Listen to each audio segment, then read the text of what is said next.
Hey everybody, welcome to my channel mind booster. So guys, आज की video में हम देखेंगे इमर्जिंग पावर्स। तो इमर्जिंग पावर मतलब होता क्या है, कौन कौन सी कंट्रीज आती है इमर्जिंग पावर के अंदर। So guys, first of all आपने सुना होगा कि ब्रिक्स का एक समिट होता है या फिर कोई कॉन्फ्रेंस होती है। तो ब्रिक्स का मतलब होता है, उसके अंदर आता है Brazil, Russia, India, China and south Africa. तो गाइस, इन्हें कहा जाता है राइजिंग पावर या फिर new power because of their rapid economic development and expanding political and cultural influence. तो इसे राइजिंग या फिर इमर्जिंग पावर क्यों कहा जाता है? क्योंकि इसका जो इकोनॉमिक डेवलपमेंट हो रहा है, जैसे कि जीडीपी आप सुनते होंगे, तो उसमें अच्छा रैपिड इकोनॉमिक डेवलपमेंट हो रहा है। उसकी जो पॉलिटिकल और कल्चरल जो इन्फ्लुएंसेस है वो भी एक्सपांड हो रही है, तो इसीलिए उसे राइजिंग या फिर इमर्जिंग पावर कहा जाता है। और इंडोनेशिया, टर्की एंड मैक्सिको भी ऐड हो रहे हैं राइजिंग पावर इमर्जिंग पावर के अंदर। Okay, then middle power as emerging power, some definitional issues. तो अब हम देखेंगे कि डेफिनेशंस क्या दी गई है इसकी। So middle power as a category suffer from normative defects, it is therefore difficult to define the term neatly. तो ये टर्म को नीटली डिफाइन करना समवॉट डिफ़िकल्ट है। Since the concept is somewhat loose and problematic, scholars have used different criteria to define middle power and have come up with a different list of countries that meet their respective criteria. तो guys, इसमें कैसा है, कुछ loose और problematic issues है, concept है, तो इसकी वजह से अलग अलग स्कॉलर्स ने अलग अलग क्राइटेरिया दिए हैं और अलग अलग डेफिनेशन दी है और अलग अलग लिस्ट बताया है कंट्रीज़ के जो ये क्राइटेरिया को फुलफ़िल करके इमर्जिंग पावर या फिर मिडल पावर के अंदर जाती है। Adding to the problem is the fact that all middle power do not behave in the same fashion.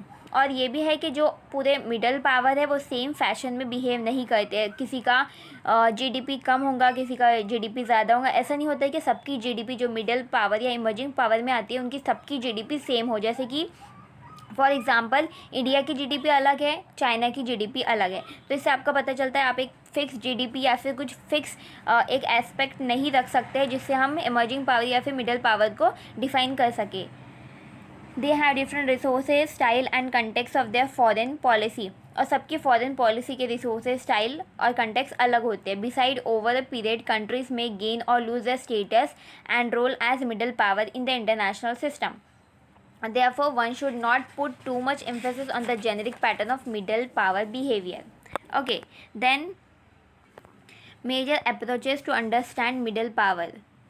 तो कुछ अप्रोचेस दी है जिससे हम मिडल पावर को समझ सकते हैं। पहला है इम्पोर्टेंस ऑफ पोजीशन, कि वो जो कंट्री है वो कहाँ पे लोकेटेड है, उसकी पोजीशन क्या है, उसका जोग्राफिकल एरिया क्या है। बिकॉज जोग्राफिकल एरिया बहुत इंपॉर्टेंट होता है, क्योंकि अगर वो सी या फिर कोई ओशंस के पास लोकेटेड है तो उससे कैसा, उसका जो पोर्ट सिस्टम है वो अच्छा होगा, उसका जो ट्रांसपोर्ट सिस्टम है थ्रू पोर्ट वो अच्छा होगा। देन अगर वो कोई रिसोर्सेज की जगह पे लोकेटेड है तो उसके पास ज़्यादा रिसोर्सेज होंगे। अगर कोई फॉरेस्ट लोकेटेड होगा तो उसको जो फॉरेस्ट रिसोर्सेज है वो ज़्यादा अवेलेबल होगा। तो जोग्राफिकल एरिया पोजीशन इंपॉर्टेंट है। देन प्लेस ऑफ जोग्राफी इसमें इंक्लूड हो जाता है। Then normative approaches, a third approach and it is more widely accepted. तो ये कैसा थर्ड अप्रोच है? पहला हमने देखा importance of position, then geographical place of geography, then third है हमारा नॉर्मेटिव अप्रोच। तो ये काफ़ी इंपॉर्टेंट है और वाइडली एक्सेप्टेड है। Is a normative view of middle power. In this view middle power are seen as potentially wiser और more virtuous than state position either above them or below them. They are thought to be good international citizens, especially middle powers such as Australia and Canada, which claim that their foreign policies are inspired and infused with liberal internationalism. तो जैसे कि middle power Australia और Canada वो claim करते हैं कि जो उनके फॉरेन पॉलिसीज़ है वो इंस्पायर्ड और इन्फ्यूज़ कहाँ से है? लिबरल इंटरनेशनलिज्म से.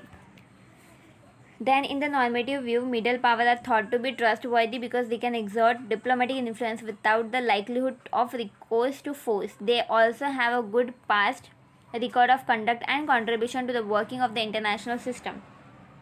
और जो मिडिल पावर है उनके पास अच्छा खासा पास रिकॉर्ड है, उनका अच्छा कंडक्ट का, कंट्रीब्यूशन का इंटरनेशनल सिस्टम में।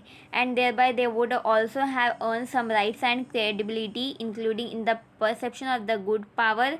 Because of this, countries located in the middle are portrayed as taking their responsibilities in the creation and maintenance of global order seriously.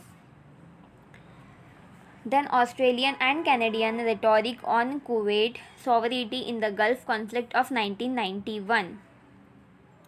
With their silence on Indonesian invasion and annexation of East Timor in 1975, they may have the arrogance of no power and end up taking very rigid stand, which certainly is not the essence of interstate relation.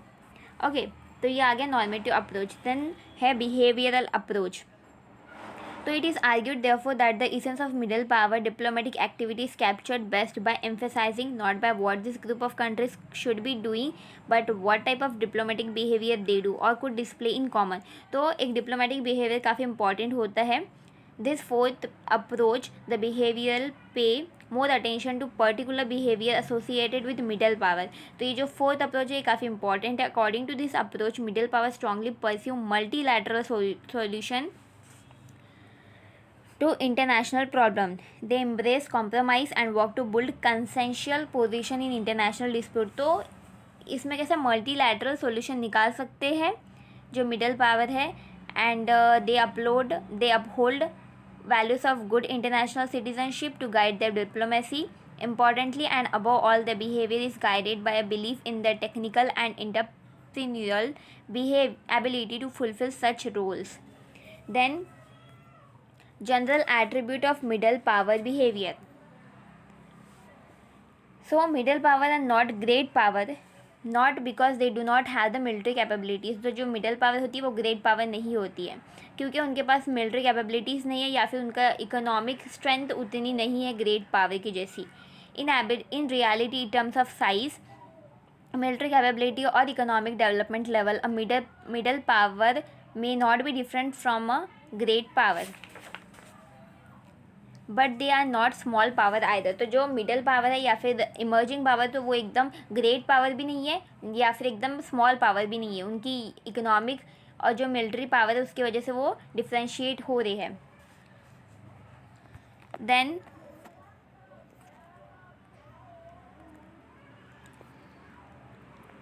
theoretically even small powers could have issue specific comparative advantage, but middle power are capable of holding on to their own in the international system dominated by great power. तो जो middle power होती है वो dominate होती है great power से. Beside they are able to marshal necessary sources to back up their commitment. Middle power do not suffer capability commitment gap which small power generally do. और जो मिडल पावर होती है वो कैपेबिलिटी कमिटमेंट गैप से सफ़र नहीं करती है जो स्मॉल पावर करती है. In short, middle power are invariably committed to broadening or maximizing what is called the Grotian perspective in international politics. और जो गाइस जब कोई वो वार्स होते हैं या फिर कोई प्रॉब्लम होती है, जो मिडल पावर होती है वो एक दूसरे से कनेक्ट करती है एंड एक दूसरे की हेल्प की वजह से वो लोग आगे बढ़ते हैं. जैसे कि अगर कोई वार होता है तो जो सुपर पावर होती है, जैसे कि उसके पास बहुत सारी पावर होती है, तो वो काफ़ी मिडल पावर्स को अटैक कर सकता है. लेकिन जो मिडल पावर अगर वो स्ट्रेंथन हो जाए, वो एक दूसरे से मिल जाए, तो वो उस सुपर पावर से भी लड़ सकती है, बट एक प्रॉपर इससे. Then one needs also to accept the middle power behave in all sort of ways. Roles associated with them are performed by all sort of state. Super power, great power, upper middle power and lower middle power. तो guys ये powers को है अलग अलग इसमें differentiate किया गया है, जैसे कि super power, great power, middle, upper middle power, lower middle power, then regional, sub regional, small power. And no matter in whatever other manner international hierarchy is described. Nonetheless, what is obvious is that middle power cannot do some of the things that the great power can do. In the same way, they do certain things that small power cannot. तो middle power ऐसी चीज़ें नहीं कर सकती है, जो कुछ ऐसी चीज़ें नहीं कर सकती है जो ग्रेट पावर कर सकती है, और मिडिल पावर ऐसी चीज़ें कर सकती है जो कुछ स्मॉलर पावर नहीं कर सकती. तो गाइस इस वीडियो में इतना ही. जो आगे के टॉपिक्स है जैसे कि middle power in the era of cold war और आगे के जो भी टॉपिक्स हैं वो हम नेक्स्ट वीडियो में देखेंगे. And if you like the video then please subscribe my channel and also hit the bell icon and share with your friends. Thank you. See you in the next video. Bye bye.